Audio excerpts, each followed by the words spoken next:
Saudi अरब के crown Prince Salman बिन अब्दुल अजीज ने Riyadh शहर को अल कासिम क्षेत्र से जोड़ने वाले राजमार्ग यानी अल कासिम क्षेत्र से जोड़ने वाले हाईवेज का नाम तारिक मलिक फहद रखने का निर्देश जारी किया है। सरकारी समाचार एजेंसी एसपीए के मुताबिक किंग फहद रोड 337 किलोमीटर लंबी है। इसका उद्घाटन शाह फहद बिन अब्दुल अजीज ने किया। रियाद शहर को अल कासिम क्षेत्र से जोड़ने वाले हाईवे का श्रेय किंग फहद के राज्य में सड़कों का नेटवर्क बनाने में उनकी भूमिका और उनके शासनकाल की उपलब्धियों को देखते हुए उनके सम्मान में दिया गया है। किंग फहद रोड सऊदी अरब में सबसे महत्वपूर्ण हाईवेज में से एक है। यह कृषि और औद्योगिक क्षेत्रों यानी इंडस्ट्रियल एरियाज और एग्रीकल्चर एरियाज को जोड़ता है। यह राजमार्ग सऊदी राजधानी को अल कासिम क्षेत्र से जोड़ता है। ये टूरिज्म एंड सोशल एक्टिविटीज का भी समर्थन करता है। वहीं आपको ये भी बता दें कि सऊदी अरब के सभी क्षेत्र वाइड हाईवेज के माध्यम से एक दूसरे से जुड़े हुए हैं। सऊदी अरब में ट्रांसपोर्ट जनरल अथॉरिटी अपने इतिहास में पहली बार इस साल हज सीजन 2023 के दौरान हज यात्रियों के परिवहन यानी ट्रांसपोर्टेशन की सुविधा के लिए एक ऑटोमेटिक मिनी बस सेवा शुरू करेगी। ये कदम यात्रियों की सुविधा, गर्मी से राहत और उनकी सुरक्षा को ध्यान में रखते हुए उठाया गया है। ये बसें सिंथेटिक टेक्नोलॉजी से लैस हैं एवं बस के आसपास के वातावरण पर नजर रखने के लिए कैमरे और सेंसर से लैस है। अथॉरिटी हज यात्रियों की यात्रा को सुविधाजनक बनाने के लिए और कई तरह के ट्रांसपोर्ट ऑप्शन प्रदान कर रहा है। अथॉरिटी ने चालक रहित बसों यानी ड्राइवरलेस बसेस के लिए 6 ट्रैक आवंटित किए हैं। एक ट्रैक 4 किलोमीटर लंबी है। सड़क की चौड़ाई 11 मीटर है। वहीं प्रत्येक बस में 11 सीटें हैं। चालक रहित बस 30 किलोमीटर प्रति घंटे की रफ्तार से चलती है और एक बार चार्ज करने पर 6 घंटे तक चल सकती है। इन ऑटोमेटिक मिनी बसों की बदौलत मीना, मुजदलिफा और अराफात के बीच यात्रा का समय भी कम हो जाएगा। साथ ही यात्रियों के पास परिवहन के मामले में कई विकल्प होंगे और परिवहन की सुविधा भी होगी। इन बसों से पर्यावरण संरक्षण यानी एनवायरमेंट प्रोटेक्शन का एक बड़ा लक्ष्य भी हासिल होगा। सऊदी अरब में पर्यावरण, जल और कृषि मंत्रालय ने रियाद और मदीना क्षेत्रों में बलि के लिए जानवरों की ऑनलाइन बुकिंग सुविधा प्रदान की है। ऑनलाइन बुक किए गए बलि के जानवरों को दोनों क्षेत्रों में 12 स्थानों पर वितरित किया जाएगा। राज्य समाचार एजेंसी एसपीए के अनुसार पर्यावरण मंत्रालय के इस कदम का उद्देश्य सऊदी नागरिकों और निवासियों के लिए बड़े कैटल मार्केट में भीड़ से बचने के लिए अपने निवास स्थान के पास बलि के जानवरों को प्राप्त करना आसान बनाना है।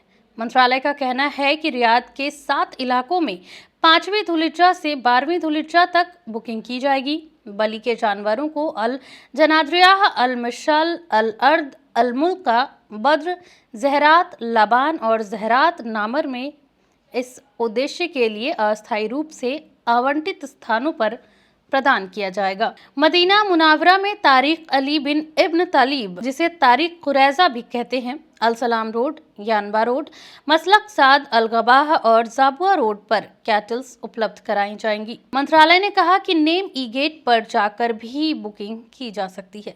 सऊदी पब्लिक सिक्योरिटी ने हज रिचुअल्स के प्रदर्शन से संबंधित सेवाओं और सुविधाओं के संबंध में स्कैमर्स के जाल में फंसने के खिलाफ चेतावनी दी है। अथॉरिटी ने सऊदी नागरिकों और प्रवासियों से आह्वान किया कि वे दूसरों की ओर से हज करने के बारे में सोशल मीडिया पर फर्जी विज्ञापनों पर रिएक्ट न करें। सार्वजनिक सुरक्षा ने चेतावनी दी कि वह हज से संबंधित ऐसे धोखाधड़ी करने में शामिल लोगों को कड़ी सजा दी जाएगी। हज यात्री इस संबंध में किसी भी पूछताछ के लिए दिए गए नंबर 9200201993 पर संपर्क कर सकते हैं।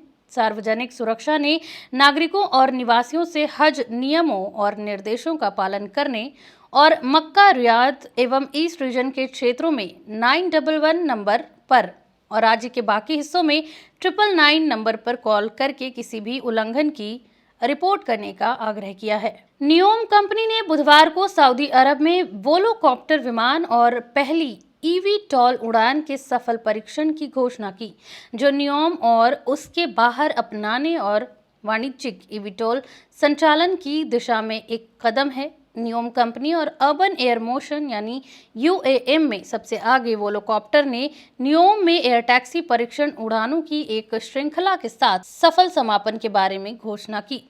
यह पहली बार है जब किसी ईवीटीओल यानी इलेक्ट्रिक वर्टिकल टेक ऑफ और लैंडिंग विमान को एक स्पेशल फ्लाइंग अथॉरिटी प्राप्त हुई है और उसने सऊदी अरब में परीक्षण यानी टेस्ट उड़ानें भरी हैं। ये उड़ान परीक्षण अभियान 1 सप्ताह से अधिक समय तक चला और Neom General Authority of Civil Aviation और वोलोकॉप्टर के बीच 18 महीने के कोऑपरेशन से हो पाया। इसका उद्देश्य इलेक्ट्रिक UAM इकोसिस्टम को लागू करना, स्केल करना और नियोम में इसका परीक्षण करना था। दुबई स्थित अमीरात एयरलाइन ने बुधवार को हज यात्रियों की ट्रैवल डिमांड्स को पूरा करने के लिए सऊदी अरब के लिए अतिरिक्त उड़ानों की घोषणा की। ईद अल अधा वीकेंड के बाद हज का मौसम शुरू होने के साथ अमीरात ने घोषणा की कि वह इस्लाम के सबसे पाक शहर मक्का और जेद्दा के लिए उड़ानें संचालित करेगा। एयरलाइन ने एक बयान में कहा कि मदीना के लिए भी इस दौरान दैनिक उड़ानें भी संचालित की जाएंगी। जेद्दा के लिए 10 उड़ानें और जोड़ी गई हैं, जो 7 जुलाई तक संचालित की जाएंगी।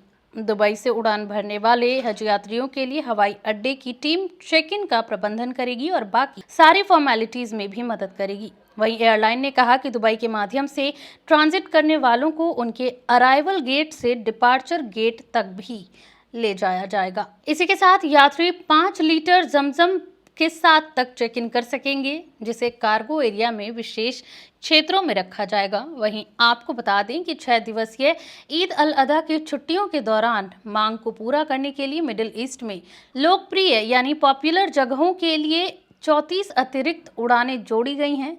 अमीरात ने कहा कि उसने 21 से 30 जून तक अम्मान के लिए 10 उड़ानें और 20 से 29 जून तक बेरूत के लिए 10 और उड़ानें जोड़ी हैं। GCC के भीतर एयरलाइन ने 21 से 25 जून तक दमाम के लिए 5 उड़ानें और 22 जून से 2 जुलाई तक कुवैत के लिए 9 उड़ानें जोड़ी हैं। एयरलाइन साथ ही ईद अल अधा को सेलिब्रेट करने के लिए फूड ऑप्शंस भी प्रदान करेगी।